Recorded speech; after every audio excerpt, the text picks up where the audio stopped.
Hello, listeners. Welcome to another episode of Cognitive Dissidence. As usual, I'm your host. I'm Jacob Shapiro. I'm a partner and the director of geopolitical analysis at cognitive.investments. I don't have a whole lot of prelude today. Sim is back on the podcast. We talk about the Russia-Ukraine war, what the last 12 months have brought us, what the next 12 months hold in store, and then we look around the world and try and figure out where are the hotspots that people aren't talking about in 2024. If you want to talk to me about what we do at CI, or you want to recommend books, or you want to talk about the podcast, my email address is jacob@cognitive.investments. Cheers, take care of the people you love, and I will see you out there. All right, Sim, welcome back to the show. It's January 2024 now, so I've been spending a lot of time thinking back to last year and where we were at this time last year.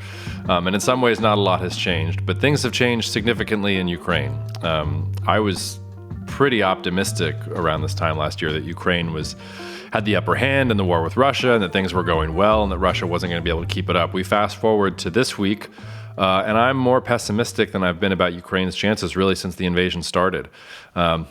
You can go and Google articles all you want. The New York Times had an article this morning, exhausted on the defensive and at Hell's Gate in Ukraine, just talking about, really painting a grisly picture of, I don't want to call it trench warfare. They were calling it ping pong warfare with some of the Ukrainian forces they were talking to, that each side, sort of takes some land, takes it back. But really, you've got Ukrainian troops on a 600-mile front. And they're no longer on the offensive. They're even defending themselves from probing Russian attacks. So, as always, I was hoping you could help us make sense of this. I don't know exactly where to start. Where do you want to start? How do you think we should start by looking at this conflict? Is that pessimism about Ukraine's position right? Are you feeling a little bit more optimistic? What is your overall assessment of how things have gone the last 12 months from Ukraine's perspective?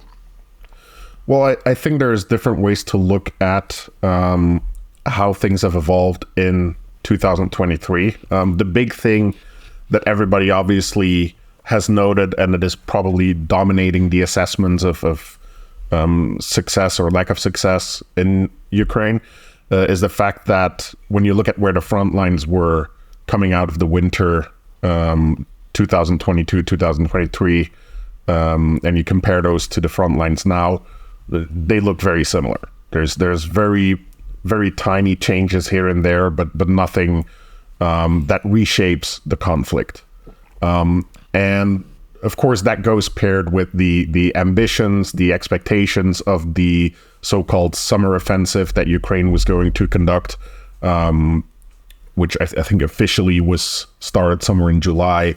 But in the end, we saw some gains in very limited sectors, especially in the south around towns like Robotine and closer to Donetsk.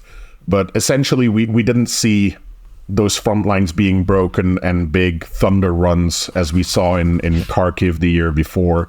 And that kind of, has suppressed the mood, I would say.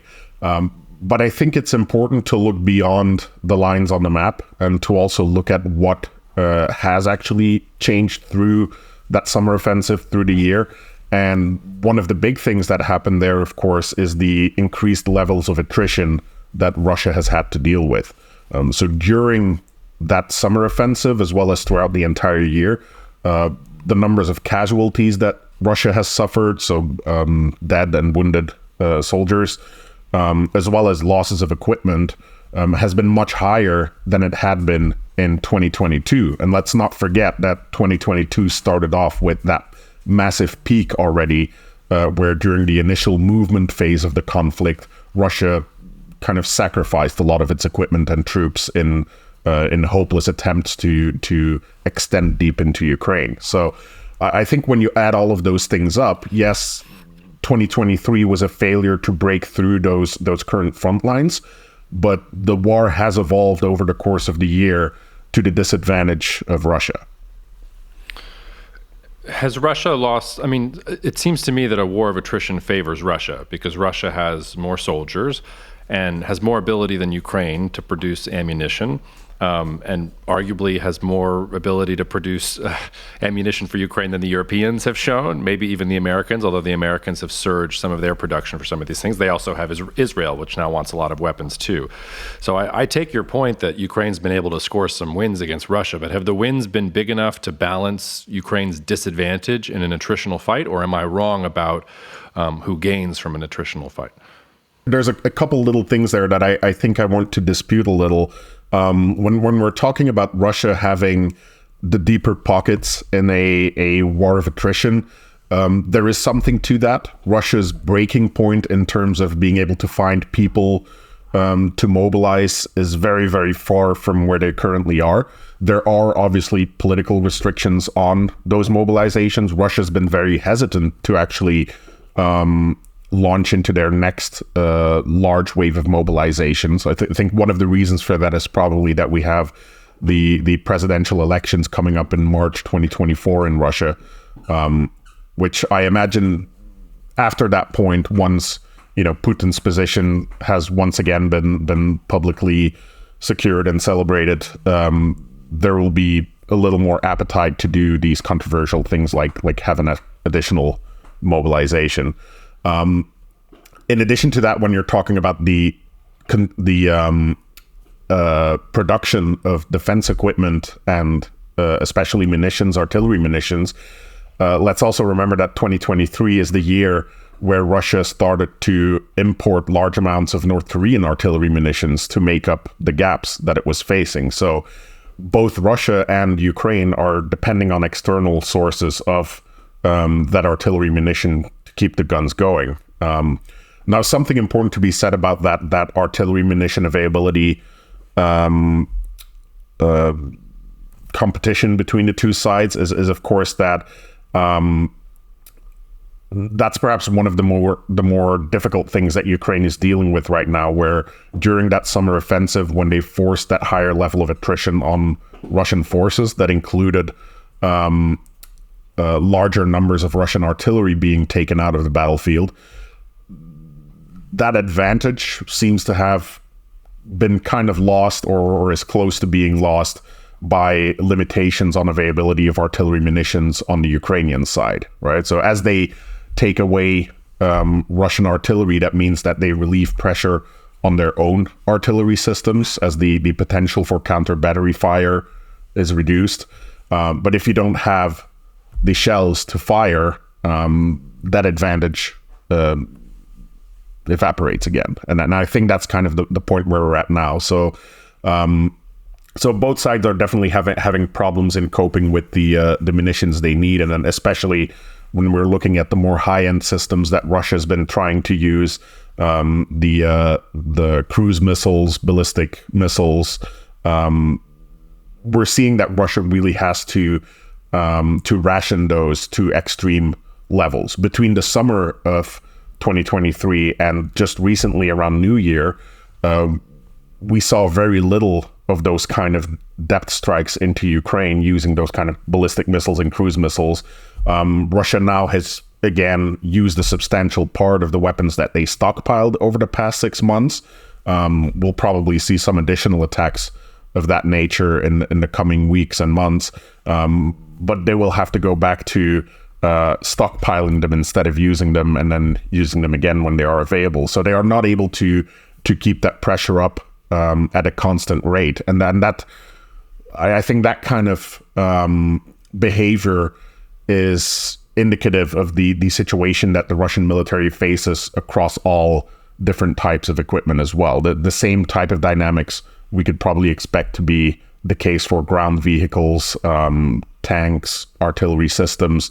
Russia has an ability to produce those in decent numbers, but they're also facing attrition. So there's going to be gaps and shortfalls throughout their efforts to actually get forces on the battlefield. So essentially, to bring that back to what you were saying initially, on the short term, when we're talking about the next year or even next 3 to 4 years, I don't believe that Russia really has the ability to replenish its forces faster than it is actually burning through them on the battlefield. It's deliciously refreshing for me to talk to you about this because usually I'm the optimist and I'm talking to pessimists, but I find myself being a pessimist to your optimism, and it's not a position I normally put myself in. I'm glad you mentioned North Korea. I had some stats on that. Europe has sent roughly 300,000 shells to Ukraine.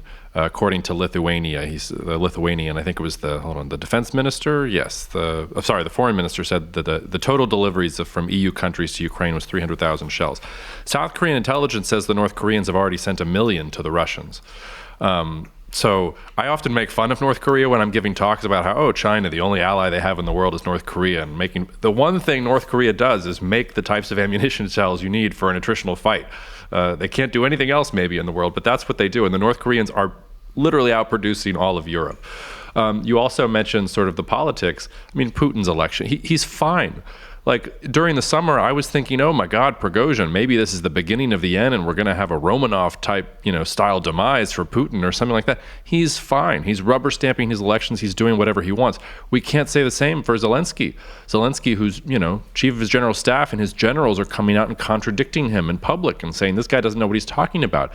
He's supposed to hold elections this year. He's going to be in the difficult position of whether he holds elections and maybe loses power, or tries to declare martial law or something like that, or says it's an emergency so we can't have elections, and we'll see how the defense establishment goes there. So even domestically, politically, things don't look so good for him. And I take your point on Russia's inability to keep constant pressure on Ukraine with missiles and drones. And maybe, one thing I don't know how to explain here is Ukraine claims that Iran is just supplying Russia with all kinds of missiles and drones. I don't know how to evaluate the veracity of those things, but if you've got Iran sitting there, they're happy, I'm sure, to send their experimental missiles over to Russia, and Russia doesn't need them to be that accurate. They just want to, bomb the Ukrainians into submission. So you put all of that together, it doesn't feel like a very good picture. So push back some more to tell me why I should be more optimistic.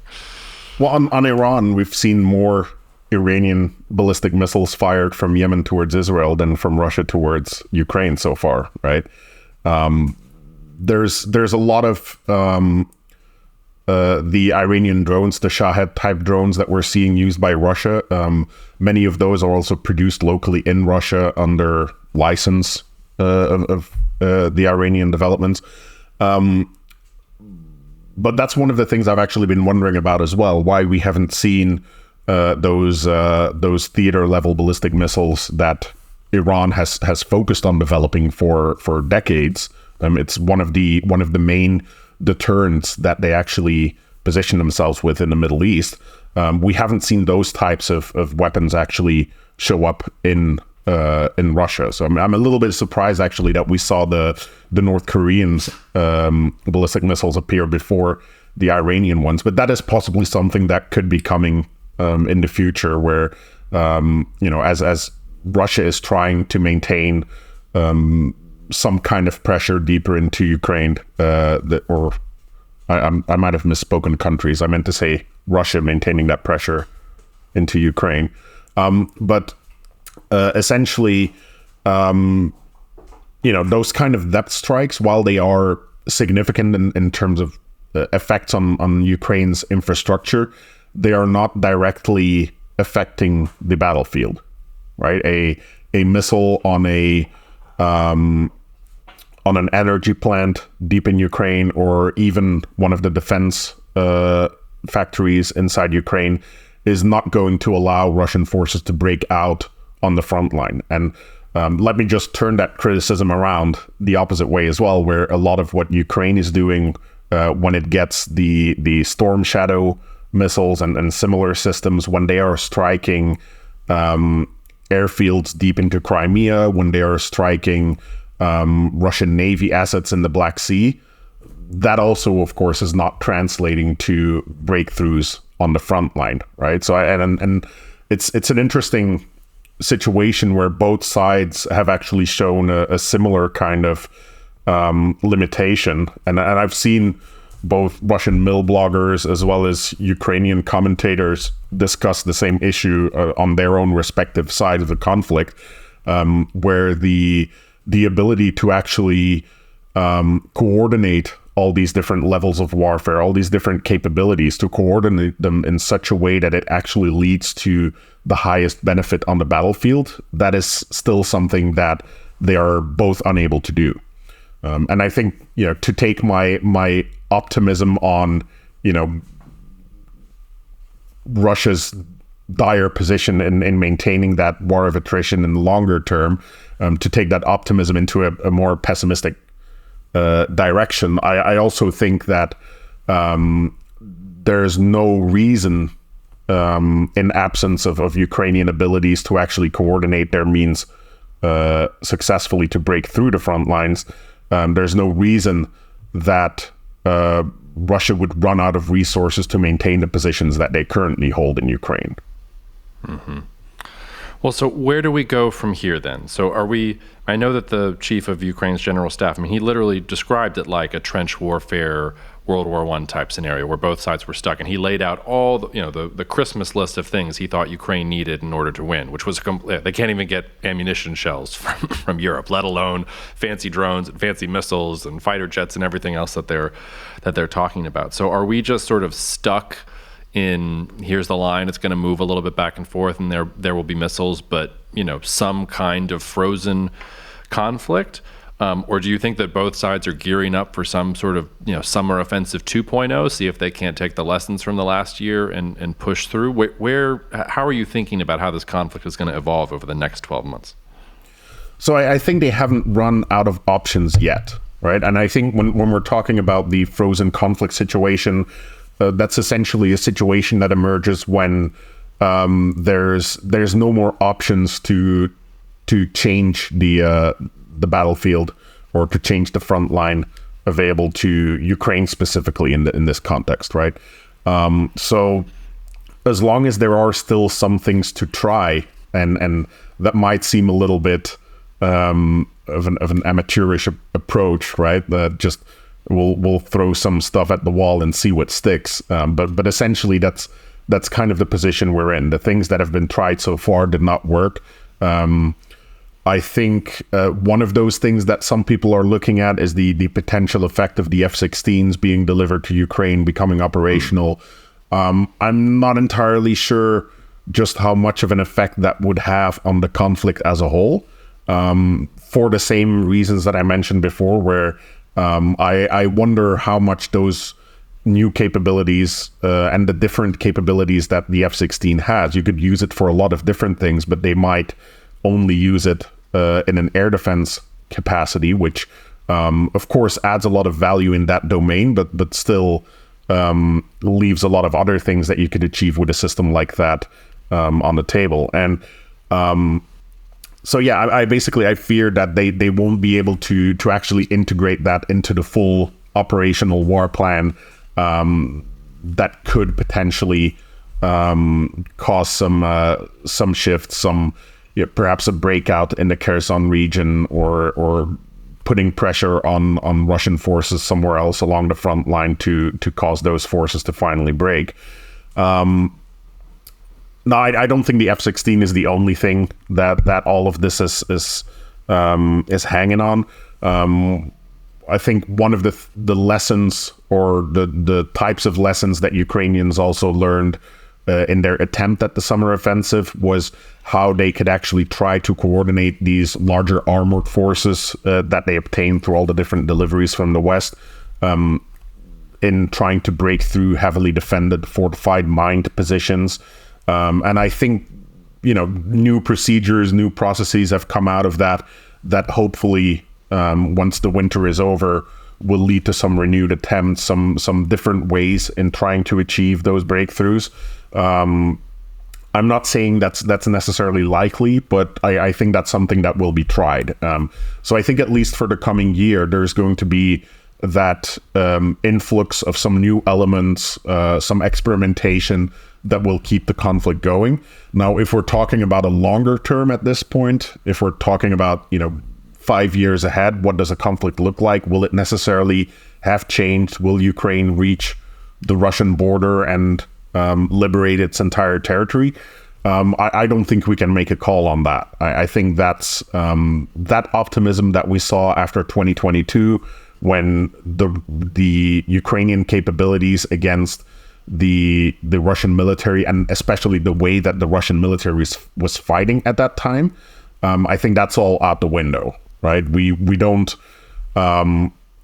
I don't think anyone can realistically expect those kind of massive, rapid gains that we saw back then. So, is it possible that this falls into a frozen conflict? I could definitely see it happen in a similar way to 2015, after the initial outbreak of hostilities in eastern Ukraine. While it wasn't with as many forces as it is now. We saw kind of a similar situation where the maneuver warfare reached a point where there was no more benefit to be gotten. The positions were becoming more and more static, and both sides kind of reduced their activity over time because there was more effort going into these attempts to break the front line than benefit being gotten from it, right? And I could definitely see that happen again, but I think for now there's still some room to try and shake things up. Well, this is why the longer the war goes on, the less likely it seems to me that Ukraine is going to have success. Because say what you will about Russia, Vladimir Putin is in charge. He has organized the Russian economy around being a war machine now and creating the things that Russia needs on the front lines with Ukraine. You can't say the same thing about Ukraine. Ukraine is having struggles within its own government. The EU is talking once again about corruption, like how many of the dollars that have been put into Ukraine have actually gone towards producing the things that Ukraine needs versus how many have gone into the pockets of oligarchs. You don't have a dictator in Ukraine. Sort of the pitfall of democracy here when you're in a conflict against a power like Russia, which is just going to continue to grind things out. Maybe if Zelensky resigns or is forced to resign or something like that, Putin can declare, mission accomplished. He got rid of whatever he was calling them fascists or whatever. I can't, it's ridiculous. But well, I feel like when we're talking about Zelensky's role in that way in Ukraine, I feel like there's an underlying assumption being made that the interests of Ukraine, or the approach to the conflict of Ukraine, which is trying to reconquer or to liberate the occupied portions of Ukraine, that is a policy that is linked to Zelensky, but not to other Ukrainian leaders. And I don't think that's the case. I'm fairly confident, even though I'm these days not as focused on the Ukrainian politics. I'm not quite sure who the different factions are that would be trying to replace Zelensky and where they stand on things. But I would be very surprised if anyone replaced Zelensky and then just said like, oh, well, now let's just surrender. Of course. It's not about that, but it's about, it doesn't seem to me that Putin can freeze the conflict if Zelensky is still president. But if you got somebody who was not Zelensky, and he could say, "Oh, there was regime change in Ukraine. We've changed the government in Ukraine. It's now not a bunch of fascist thugs. We've liberated, Russians from the eastern part of Ukraine. We can pause here and build tanks for the next 2 years, and we'll see you in 2 years once we're ready to roll." But the conflict doesn't end when Russia pauses it. It ends when both sides pause it, right? It's not entirely in Russia's hands how long this conflict lasts. And I would say, at some level, if Russia were able to retain the territory that it currently held, it would probably already consider that a victory or something they can try to paint as a victory. While from the Ukrainian side, I think that it's much harder to actually accept the current situation and try and sell that off as a successful defense or something like that. I think the urge would be much greater on Ukraine, regardless of who's in charge, to actually keep the conflict going. Now, the big qualifier in being able to do so, of course, lies outside of Ukraine. And I think that's where the whole, Russia's ability to continue fighting this war of attrition versus Ukrainian capabilities, I think that comes down much more to the level of Western support that Ukraine can continue to receive. Because even though, we've talked about the numbers of artillery shells that are coming from Europe. And even though those numbers are too low, there are still ongoing programs and efforts by Germany and France to come up with the additional numbers of ammunition shells that have been promised. There's been some large contracts placed with defense companies in France, at least in France, probably in some other countries as well, that have not yet made it to Ukraine, but those numbers are eventually going to be coming. When we're talking about the F-16s, the training of Ukrainian ground forces, all those kind of initiatives, at this point, they are still going, and they are keeping Ukraine in the fight and able to actually try to rejuvenate, I guess, their ability on the battlefield to break through Russian front lines. But I think when we're talking about that Western support as a whole over the next year, there are going to be some very interesting decision points. And one major one, obviously, is the US election near the end of the year, which I guess won't change a lot on the US policy in the beginning of the year. But, if we're talking by the end of the year into the next presidency next year, that could potentially have massive effects on what's happening there, depending on who wins that election. And then, of course, in Europe, there's elections too. I'm not entirely certain that those would necessarily change the attitudes, but the United Kingdom, for example, has been one of the main supporters of Ukraine in Europe, and they're also having an election in 2024. I forgot when exactly, but they're holding early elections, right? So at the very least, we could potentially see the campaigning efforts cause some turbulence in how Europe is dealing with Ukraine, right? So those uncertainties around what the West is willing to do to keep Ukraine in the fight, I think, are going to be much more decisive than the Ukrainian politics, actually. Yeah, I mean, polling data suggests that support is on a steady decline. And part of that is just this, again, the longer the war goes on, the more that the world gets sort of used to it. It becomes background noise. We start talking about the Red Sea, or we start talking about Israel and Gaza, or we talk about whatever other thing is going to happen in the world. Do you have a view on what happens if Trump wins in the United States? Do you think that would be catastrophic for Ukraine, or do you think that Trump would keep up support? I honestly have no idea. In my mind, Trump is the wild card. On the one hand, I would not be surprised if Trump decides that he has to be opposite of what came before him. So because the previous administration supported Ukraine, he has to be against that support. I could see him leaning towards Russia, as he has done on certain topics in the past, and all of those things cause him to at least significantly reduce that support. Or he could see himself as the big deal maker that comes in and forces Ukraine into a ceasefire agreement with Russia, accepting loss of territory, those kind of things. But on the other hand, him being a wild card, I could also see him, depending on which influence he is catching from whom at any certain point, he might go completely gung-ho and unleash certain military technologies that Ukraine has not been getting from the US. So who knows? But I think at the very least, it brings uncertainty. And the fact that possibility is very real.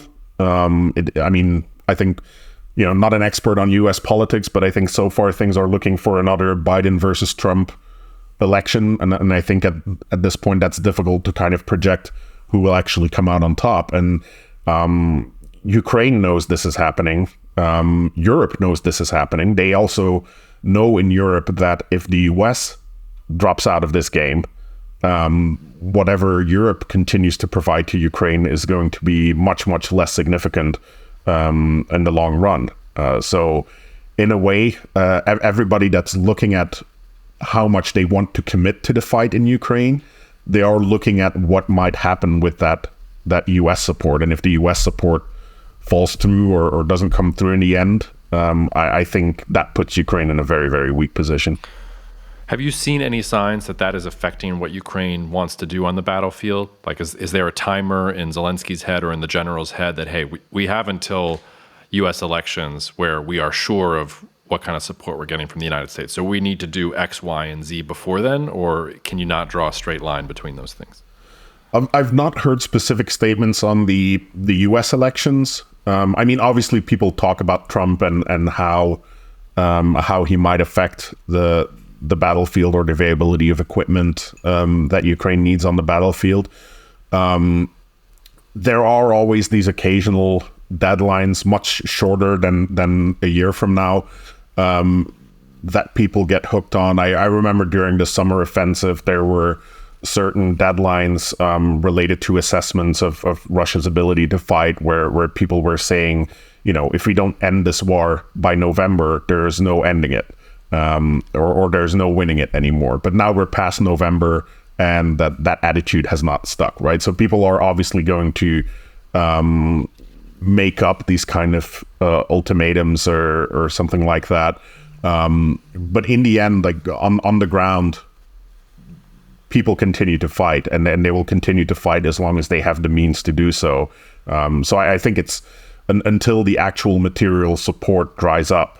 I don't expect that to have a massive change.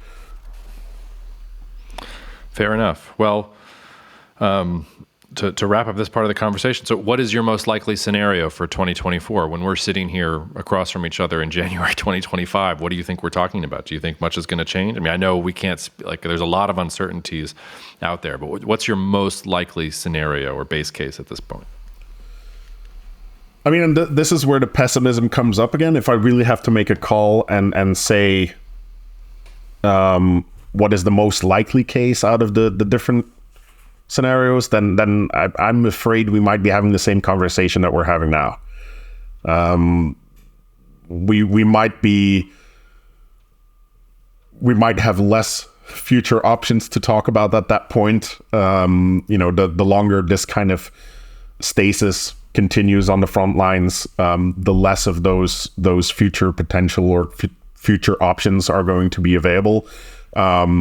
So that's my big fear, and I think it does have a very high likelihood of happening that way. But I think there are some perspectives, some other scenarios, and it's difficult to mark them as the scenario of the highest likelihood, because it requires a lot of different elements, a lot of different gears to fall into the exact right place for things to play out that way. But I think if Ukraine is able to actually bring the things that they are getting from the West together in a coherent capability, in a way that, things like the Storm Shadows, the F-16s, the artillery munitions, that they are able to actually distribute or concentrate those in such a way that they are able to make some meaningful gains. I wouldn't say that it's impossible that next year we're talking about, so now Russia made it to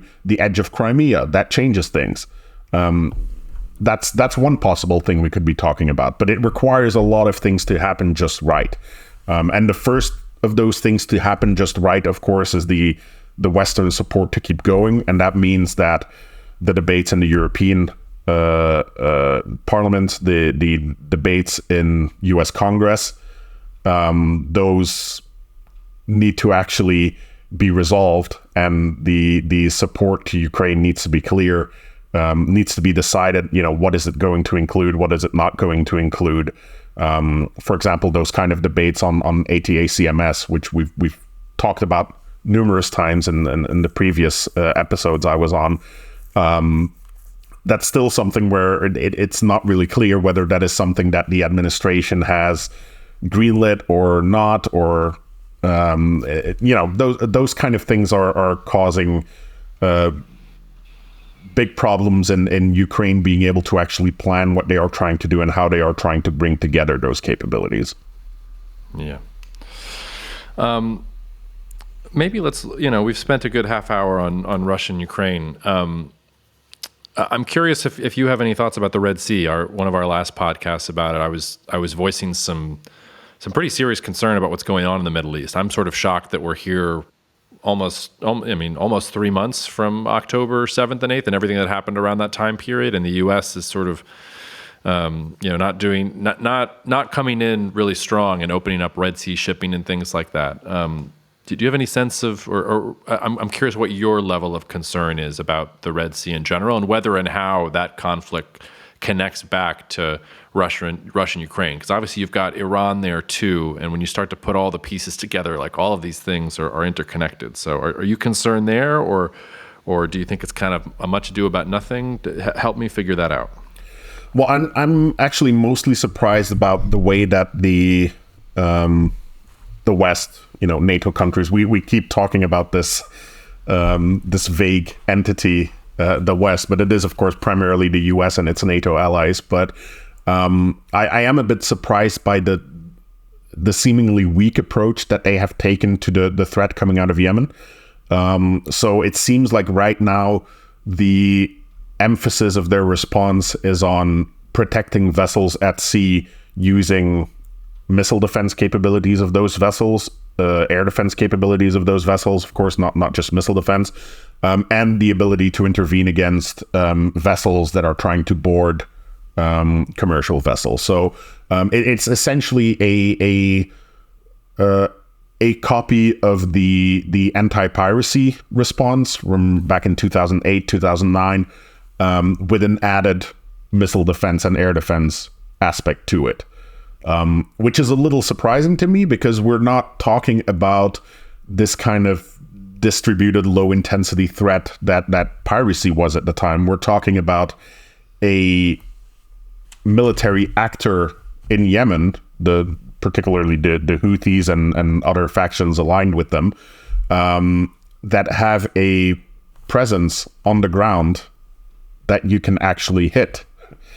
So firing these kind of missiles, both the missiles that they are launching at Israel, as well as the missiles that they are launching at commercial vessels, they require staging areas, they require meteorological stations, they require radar systems in some cases. So those are all things that you can take out, and that would not be unprecedented. That's actually something that the US has done in the past. The exact year is, I think, 2016, when the Houthis actually started to launch some anti-ship missiles at vessels in the Red Sea.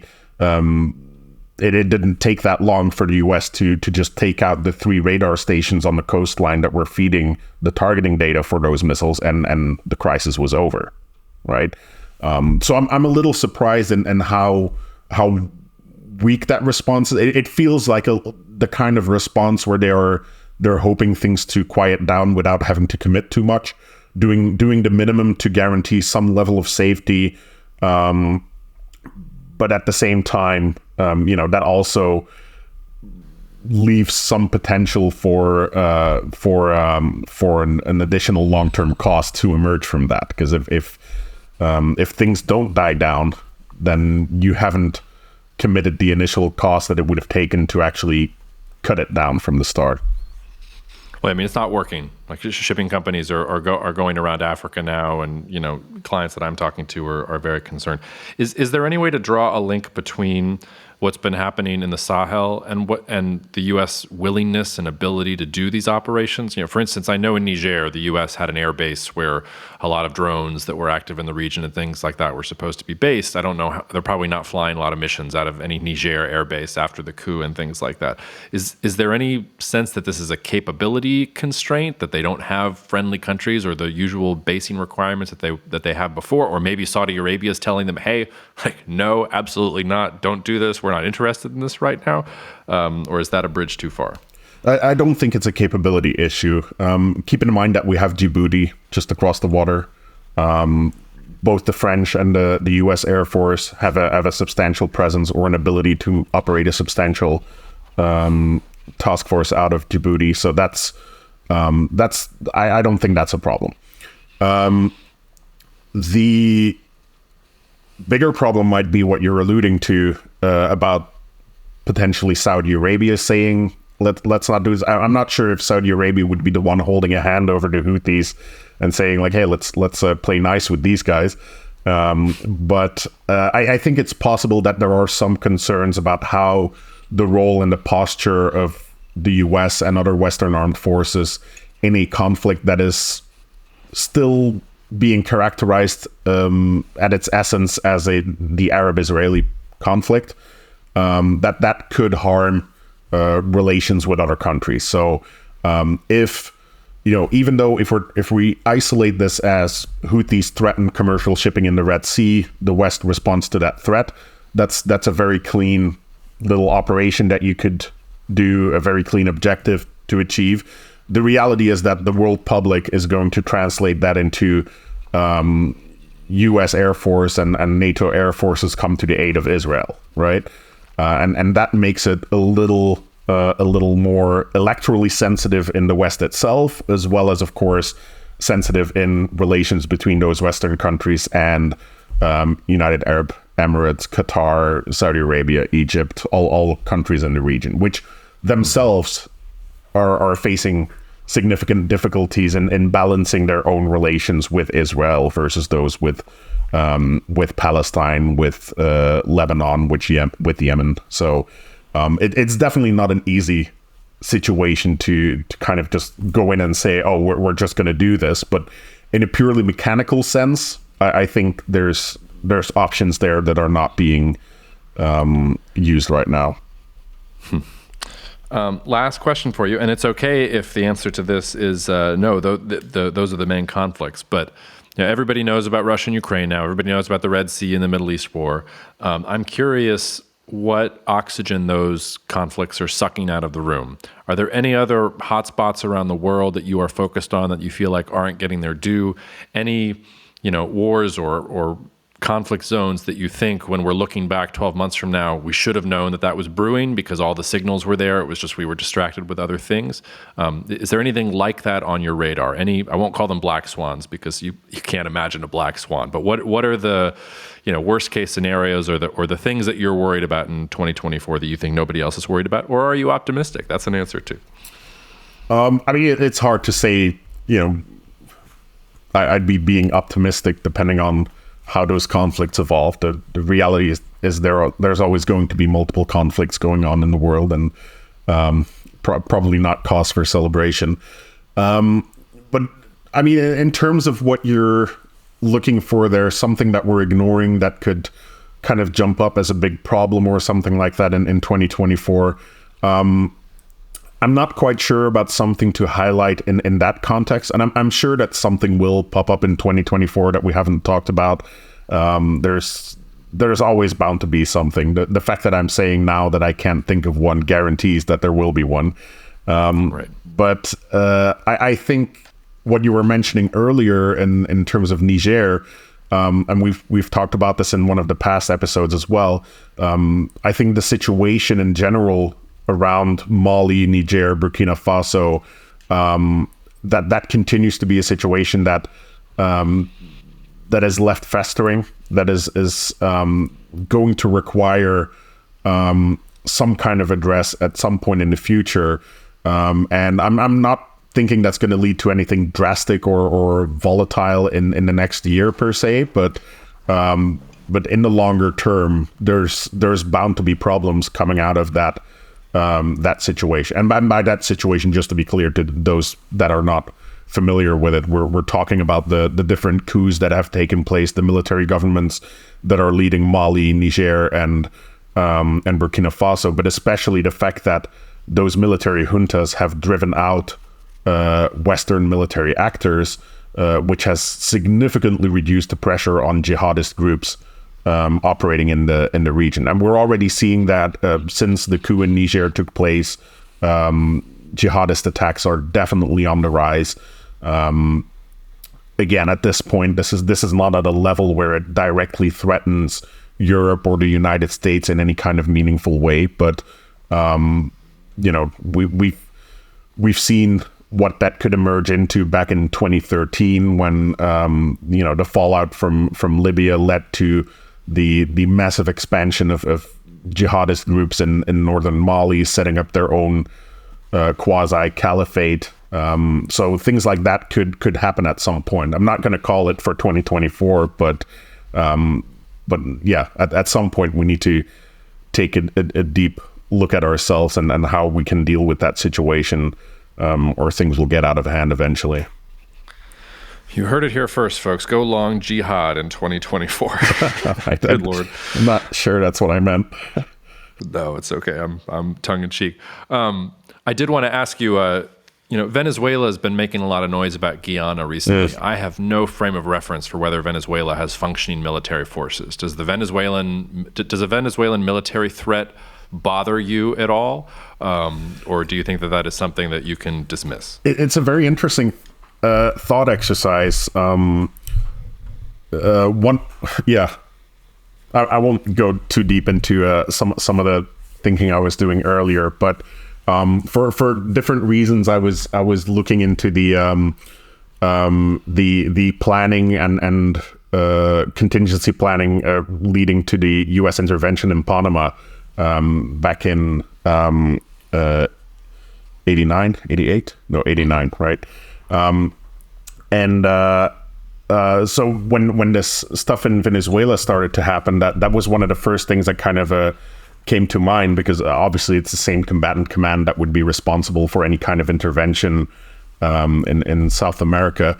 But the interesting thing that conclusion, I guess, that I kind of came to in talking to other people about this as well, is that I don't think there's a very high likelihood of anyone being able to effectively intervene in Guyana to keep Venezuela from occupying some additional territory.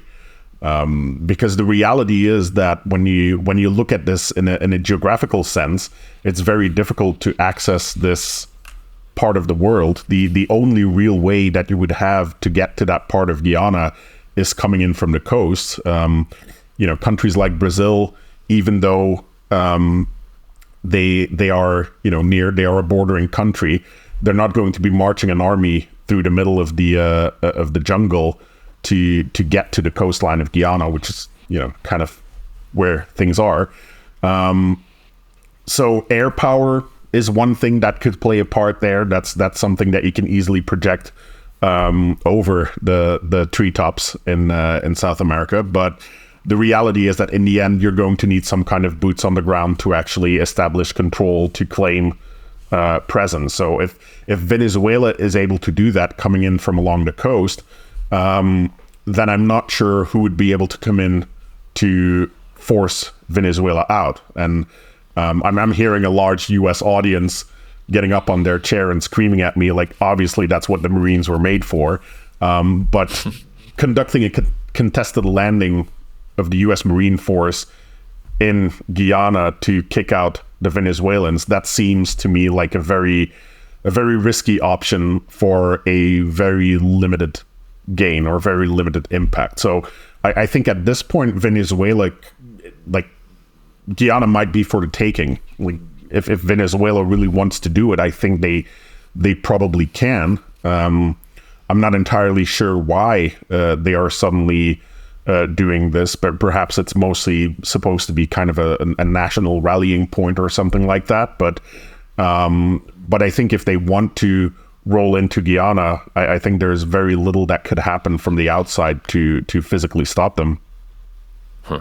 Well, the answer is oil. And the second question is, forgive the ignorance, do the Brazilians have Marines? Maybe they don't want to march an army through the rainforest or the jungle, but can't they just get on boats and go around to the coast and do something there? Or do they don't have the kind of expeditionary force to do that? Well, let's put it this way. The U.S. Marine Corps